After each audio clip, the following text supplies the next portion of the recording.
Hello' friend, স্বাগতম জনাইছোঁ আৰু এটা সৰু ব্লগত। আজি আমি দিল্লীৰ Maharana Pratap interstate bus terminal Kashmere gate দিল্লীত উপস্থিত আছোঁ। আপোনালোকে আগৰ দৃশ্যখিনি চাই আছে। এয়া চাওক, দিল্লীৰ বাছ টাৰ্মিনেল সেৱাবিলাক ধুনীয়া, বাছেছবিলাক শাৰী পাতি ৰৈ আছে। আপুনি যদি আহে কাশ্মীৰী গেট, এইটো অল্ড দিল্লী হয়।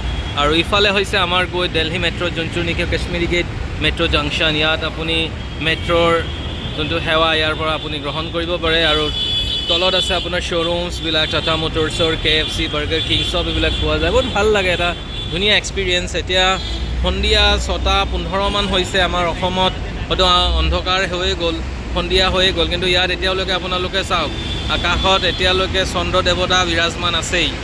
ধুনীয়া এটা পৰিৱেশ, এটা বিজি লাইফ। কেতিয়াও আনএক্সপেক্টেড আছিলে মোৰ কাৰণে এইটো, কেতিয়া এনেকুৱা ভবা নাছিলোঁ। It's a dream come true.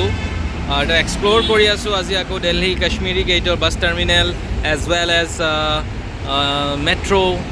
ইয়াৰ ওচৰত আছে আপোনাৰ অলপ আগত দিল্লী অল্ড দিল্লী জাংচনৰ ৰেলৱে ষ্টেচন যোনটো আছে, তেনেকুৱা এটা ধুনীয়া এটা হেৰি। আপোনালোকে ক'ৰ পৰা ভিডিঅ'টি চাই আছে, এটা লাইক কমেণ্ট কৰি জনাব নিশ্চয়।